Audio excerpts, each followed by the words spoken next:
Magandang araw! Ngayon nga po ibigay po natin ang magiging game schedule sa September 9, 2024 sa PVL Invitational Conference 2024 at syempre ibigay din po natin ang latest team standing as of September 8, 2024.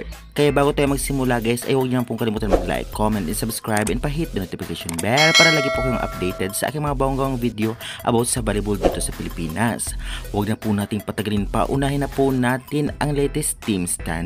Narito po. Sa ngayon nga ay nangungunan na ang Creamline Cool Smashers 2-0, Signal HD Spikers 2-0, Kurashiki Ablaze Japan 2-1, Farmfresh Foxes 0-2, and Escola Thailand 0-3. Kitang-kitang lumalaban ang ating mga local teams kagaya ng Signal at ito ngang Creamline Cool Smashers. Kung tutuusin ay malakas talaga ang mga nakapasok sa semifinals, ngunit yung dalawang team nga ay nag-back out. Kaya naman pinalitan ng Farmfresh Foxes na siya naman ginagawa ang lahat para makaangat sa ranking, ngunit palagi nauunahan. Ganun pa man ay good job pa rin sa Farmfresh. At ngayon naman guys ay ibigay po natin ang inaantay ng lahat, ang game schedule na magaganap nga sa September 9, 2024. Isang araw lang ang pagitan o isang gabi lamang nga ang ibang team ang kanilang pagpapahinga. Kaya wag na po natin patilin pa, ito na po ang game schedule. September 9, 2024, Monday, first game 4 PM, Farmfresh Foxes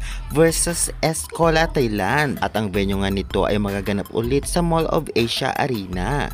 At ang second game naman magaganap nga 6 PM. Ito ay ang bakbakan ng local team, Creamline Cool Smashers versus Signal HD Spikers. Venue pa rin ay sa Mall of Asia Arena. At kung saan ito mapapanood? Mapapanood po ninyo ito sa cable kung kayo po ay may cable sa inyong bahay sa One Sports or One Sports Plus channel. Meron din po sa Signal application, mag-download lamang po kayo ng Signal apps at mag-register. May bayad na konti, ngunit napakasulit naman. Syempre live na live ito. At meron din po sa Google. Search nyo lamang pbl.ph live. Konting oras na late, mga 30 minutes, ngunit napakalinaw ng video at talagang buo. Kaya guys, excited na ba kayo sa magiging bakbakan sa darating na September 9, 2024? Alam naman nating dalawang local team ang magbabanggaan at pareho malakas. At syempre, kakalabanin din ng Farmfresh ang batang team ni Escola from Thailand. Kaya naman syempre mag-aagawan ito ng pwesto o makakuha ng unang panalo ngayon. Kaya gagawin nila ang lahat para manalo.